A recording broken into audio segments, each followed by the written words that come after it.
Hello everyone. So in this video we are going to solve the winter 2023 question paper of data structure using C.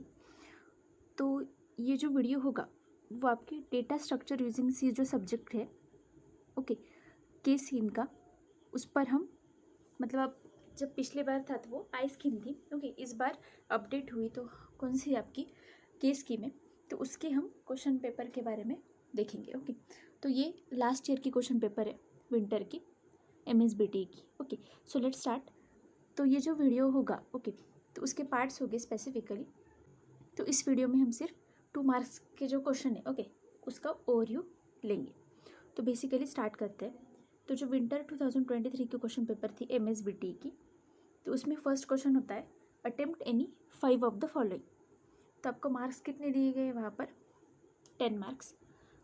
तो ये first question आया था state any 2 differences between linear search and binary search. तो अभी जब आपको 2 marks का question आएगा मैक्सिमम वहाँ पर 4 पॉइंट्स लिखने होते हैं या फिर अप टू 3 पॉइंट्स भी आपने लिखे तो भी चलेगा ओके। अभी यहाँ पर क्या बोला है उन्होंने स्टेट एनी 2 डिफरेंसेस। तो मैंने यहाँ पर जो डिफरेंसेस लिए वो 3 टर्म्स के बेसिस पे लिए। तो बेसिकली आप वहाँ पर 4 डिफरेंसेस भी लिख सकते हैं। तो फर्स्ट ऑफ ऑल जो हमारा क्वेश्चन है वो देखते हैं लीनियर सर्च और बाइनरी सर्च।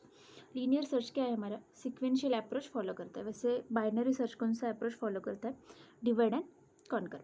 अभी लीनियर सर्च जब हम देखते हैं तो वहाँ पर आपको डेटा कैसा भी चलेगा, मतलब सॉर्टेड भी होगा तो भी चलेगा और अनसॉर्टेड भी डेटा आपको चलता है। वैसे बाइनरी सर्च में आपको सॉर्टेड डेटा ही लगता है ओके, मतलब डेटा की ऑर्डर आपको असेंडिंग या फिर डिसेंडिंग ही लगेगी। सो अभी नेक्स्ट क्वेश्चन देखते हैं हम। तो अभी ये जो नेक्स्ट क्वेश्चन है क्या है, मतलब क्वेश्चन नंबर 1 में का ही वो क्या है बी है define term pointer and null pointer. तो पॉइंटर मतलब क्या कि the variable that stores reference of the another variable, मतलब जो वेरिएबल क्या करता है अनदर वेरिएबल का एड्रेस स्टोर करता है, उस वेरिएबल को स्पेसिफिकली क्या बोलते हैं पॉइंटर वेरिएबल। नेक्स्ट पॉइंट है हमारा नल पॉइंटर ओके। अभी जब स्पेसिफिकली ऐसे क्वेश्चन आता है define pointer and null pointer, तो ये 1 मार्क्स को रहेगी इसकी डेफिनेशन, और ये जो नीचे वाली रहेगी नल पॉइंटर की उसको भी क्या होगा 1 मार्क्स उन्होंने असाइन किया होगा। तो अभी नल पॉइंटर मतलब क्या the link field of the last node contents null rather than the valid address okay, it indicates the end of the link list. मतलब अभी जब आप लिंक लिस्ट आपने सीखी होगी तो उसमें देखा होगा कि जो आपकी लास्ट नोड होती है ओके तो उसका जो नेक्स्ट एड्रेस होता है वो क्या होता है वहाँ पर नल होता है।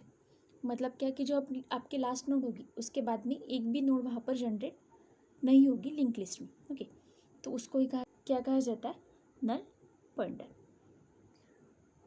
तो अभी नेक्स्ट क्वेश्चन देखते हैं।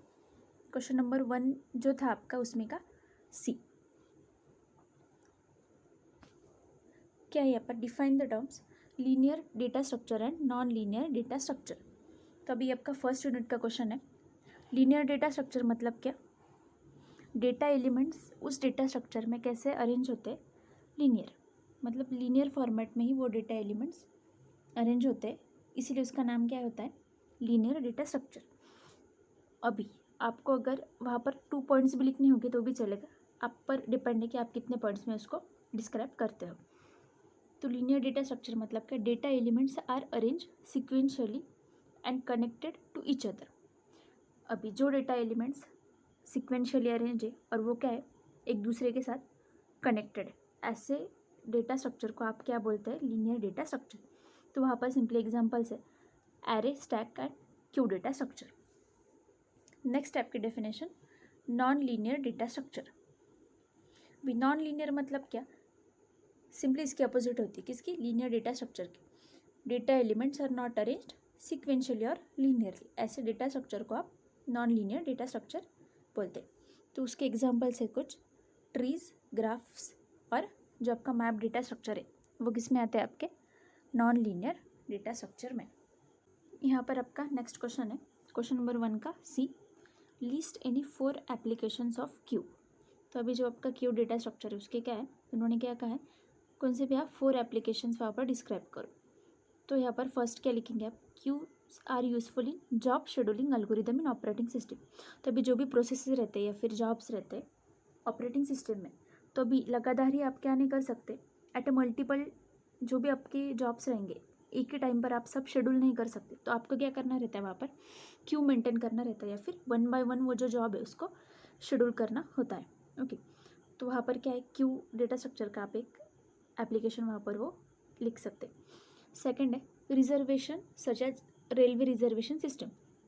अभी जो आपकी रिजर्वेशन सिस्टम में जो भी आपका क्यू होगा, मतलब लाइन लगी होती, तो आपका रिजर्वेशन कब होता है, जब आपके जो सामने वाला होता है उसका अगर फर्स्टली हो गया तो आप क्या लाइन बाय लाइन क्या जाता है वो, मतलब जो भी आपका फर्स्ट कम होता है उसको क्या कहा जाता है वहाँ पर, फर्स्ट सर्व उसको किया जाता है। मतलब जो फर्स्ट आए उसको ही आप क्या करते हैं, टिकट बुकिंग की जाती है उसकी, या फिर ऐसा बोल सकते हैं उसको रिजर्वेशन दिया जाता है। मतलब 1 बाय 1 क्यू में वहाँ पर लोग क्या होते हैं, स्टैंड रहते हैं।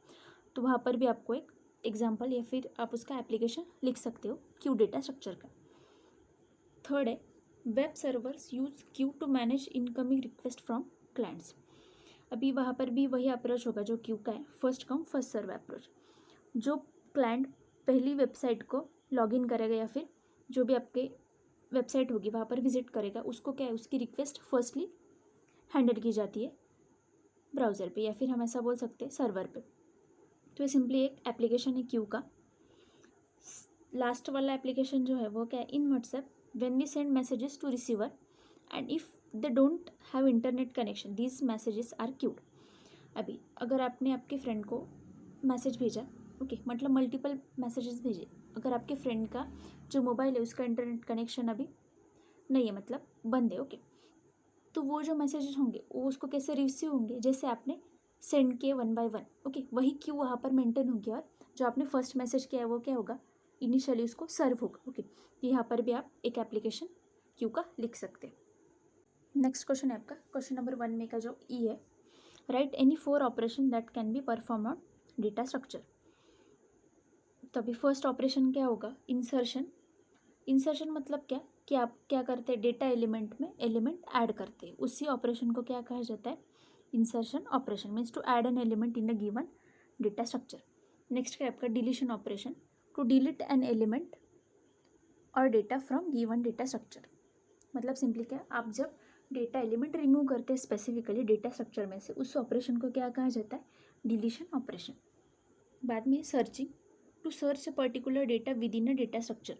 आपको क्या करना है, डेटा स्ट्रक्चर में पर्टिकुलर एलिमेंट अगर ढूंढना होगा तो उसको क्या कहा जाता है, सर्चिंग ऑपरेशन। बाद में फोर्थ ऑपरेशन क्या लिखा है, सॉर्टिंग, टू अरेंज डेटा और elements in some specific order. अभी स्पेसिफिक ऑर्डर मतलब क्या, असेंडिंग या फिर डिसेंडिंग। आपको क्या करना है, डेटा सॉर्ट करना है कुछ तो भी ऑर्डर में, उस ऑपरेशन को आप सॉर्टिंग ऑपरेशन कहते हैं। ये भी नेक्स्ट सब क्वेश्चन है, क्वेश्चन नंबर 1 में कहीं F, convert the following infix expression to its postfix form using stack. तो अभी यहाँ पर हमको क्या किया है, एक इनफिक्स एक्सप्रेशन दिया गया है, उसको क्या करना है, हमें पोस्टफिक्स एक्सप्रेशन में कन्वर्ट करना है। ओके, तो सिंपली हम 3 कॉलम यहाँ पर क्रिएट कर लेंगे। फर्स्ट है आपका इनपुट सिंबल का होगा, सेकंड होगा आपका स्टैक का, और थर्ड जो होगा वो क्या होगा, जो हमारे इनफिक्स एक्सप्रेशन है वो क्या होते जाएगा, पोस्टफिक्स एक्सप्रेशन में स्टेप बाय स्टेप कन्वर्ट होता जाएगा यूजिंग स्टैक डेटा स्ट्रक्चर। तो अभी सबसे इनिशियली फर्स्ट सिंबल कौन सा स्कैन होगा यहाँ पर, ए आपका इनपुट सिंबल हुआ। ओके, स्टैक में तो वो नहीं जाएगा, वो कहाँ पर लिखेंगे हम, पोस्टफिक्स एक्सप्रेशन के कॉलम में। नेक्स्ट आपका होगा प्लस सिंबल, वो आपका स्टैक में पुश होगा। ओके, या एज इट इज़ आप नीचे लिख लेंगे। बाद में होगा बी, अभी बी तो स्टैक में नहीं पुश होगा, वो ऑपरेंड है क्योंकि वो कहाँ पर आएगा, ए के बाद में। बी के बाद में नेक्स्ट कौन सा आपका, माइनस। ओके, अभी माइनस तो एज इट इज़ आप नीचे लिख लेंगे। बाद में आपने अगर फर्स्ट आपको क्या मिला, यहाँ पर ऑपरेटर मिला है प्रीवियस स्टेप में, तो आपको यहाँ पर सॉल्व करना होगा। ओके, सॉल्व कैसे करेंगे, माइनस का कैसे क्या आया यहाँ पर, क्योंकि जब आप लेफ़्ट टू राइट जाते हो प्रेसिडेंस रूल के हिसाब से, तो आपको प्लस को क्या करना होता है, वहाँ से पॉप आउट करना होता है स्टैक में से, माइनस एज इट इज़ इसलिए हमने यहाँ पर लिख दिया। ओके, बाद में कौन सा सिंबल है, सी भी ऑपरेंड है तो वो कहाँ पर आ जाएगा, पोस्टफिक्स एक्सप्रेशन के कॉलम में। बाद में सी के बाद में आपका क्या होगा, मल्टीप्लिकेशन का। अभी मल्टीप्लिकेशन कहाँ ऐड हो जाएगा, माइनस के बाद में, ये एज इट इज़ हमने नीचे लिख लिया। मल्टीप्लिकेशन के बाद में नेक्स्ट सिंबल कौन सा हमारा डी, तो डी भी यहाँ पर क्या है ऑपरेंड है, तो वो कहाँ पर आएगा पोस्ट फिक्स एक्सप्रेशन के कॉलम में, स्टैक में एज इट इज जो आपके ऑपरेटर थे वो एज इट इज नीचे लिख ले। डी के बाद में नेक्स्ट कौन सा है आपका डिवाइड। अभी जब आपके 3 ऑपरेटर साथ में आते हैं तो आप क्या करते हो, precedence wise left to right ही रूल आप यहाँ पर क्या करेंगे अप्लाई करेंगे, क्योंकि डिवाइड और मल्टीप्लिकेशन है वो सेम प्रेसिडेंस के ऑपरेटर आते हैं। तो आप सिंपली यहाँ पर क्या करोगे, मल्टीप्लिकेशन को पॉप आउट कर दोगे और डिवाइड को यहाँ पर ऐड कर दोगे। ओके, तो मल्टीप्लाई जब आप पॉप आउट करते हो तो वो कहाँ पर आएगा पोस्ट फिक्स एक्सप्रेशन के बाद में, सिंपली वहाँ पर हमने लिख दिया। डिवाइड के बाद में नेक्स्ट सिंबल कौन सा आपका ई, तो ई के हमारा ऑपरेंड है तो वो कहाँ पर आता है पोस्ट फिक्स एक्सप्रेशन के कॉलम में, ये एज इट इज़ हमने नीचे लिख लिया। ई के बाद में नेक्स्ट सिंबल कौन सा है प्लस, तो अभी जब हमारी फिर से 3 जो ऑपरेटर होते हैं वो साथ में आते हैं तो हम क्या करते हैं अभी सॉल्व करेंगे। तो अभी सिंपली हम प्रेसिडेंस वाइज चेक करेंगे, पहले हमने डिवाइड को पॉप आउट किया, बाद में क्योंकि हमने ये दोनों को भी पॉप आउट कर दिया। प्लस के बाद में नेक्स्ट सिंबल कौन सा है हमारे पास एफ़, तो एफ़ ने हमने क्या किया, एफ़ को ऑपरेंड था इसलिए पोस्ट फिक्स एक्सप्रेशन के कॉलम में ऐड कर दिया। अभी हमको क्या करना रहता है, जब हमारे पास पूरे जो इनपुट सिंबल्स है वो ख़त्म हो गए तो हम जो भी हमारा स्टैक में बचा रहता है उसको क्या कर देते, वहाँ से पॉप आउट कर देते और पोस्ट फिक्स एक्सप्रेशन के बाद में उसको लिख देते। तो यहाँ पर सिंपली भी प्लस बचा था, प्लस को क्या किया हमने लास्ट में उसको ऐड कर दिया। अभी नेक्स्ट क्वेश्चन क्या है हमारा, describe given 2 types of graphs. तो फर्स्ट है हमारा डायरेक्टेड ग्राफ और सेकंड है अनडायरेक्टेड ग्राफ। तो अभी ये आपको केस स्कीम में नहीं होगा क्योंकि ये विंटर 2023 के क्वेश्चन पेपर है, तो तब आई स्कीम थी। ओके, तो अभी इस साल शायद से ये नहीं होगा, मतलब ये अभी सिलेबस में नहीं है ग्राफ। तो सिंपली हम ओवरव्यू देख लेते हैं। डायरेक्टेड ग्राफ मतलब क्या, the graph in which direction is associated with each edge is known as directed graph. मतलब क्या, जिस ग्राफ में आपको एजेस को क्या रहेगी स्पेसिफिकली डायरेक्शन रहेगी, उस ग्राफ को हम बोलते हैं डायरेक्टेड ग्राफ। सेकंड है undirected graph, the graph in which edges have no direction so there is no direction of traversal. Simply edges को जहाँ पर डायरेक्शन नहीं है उसको क्या बोलते हैं अनडायरेक्टेड ग्राफ। ओके, तो ये हमने क्वेश्चन नंबर 1 देखा विंटर की जो एग्ज़ाम हुई थी, ओके उसमें का। अभी हम नेक्स्ट वीडियो में पार्ट 2 में क्या देखेंगे, सेकंड क्वेश्चन। ओके, 1 बाय 1 हम पार्ट्स बनाते जाएंगे और सिंपली में वहाँ पर कल वो क्वेश्चन पेपर पूरी सॉल्व करके अपलोड करते जाएंगे। So stay tuned for the next video. Thanks for watching this video.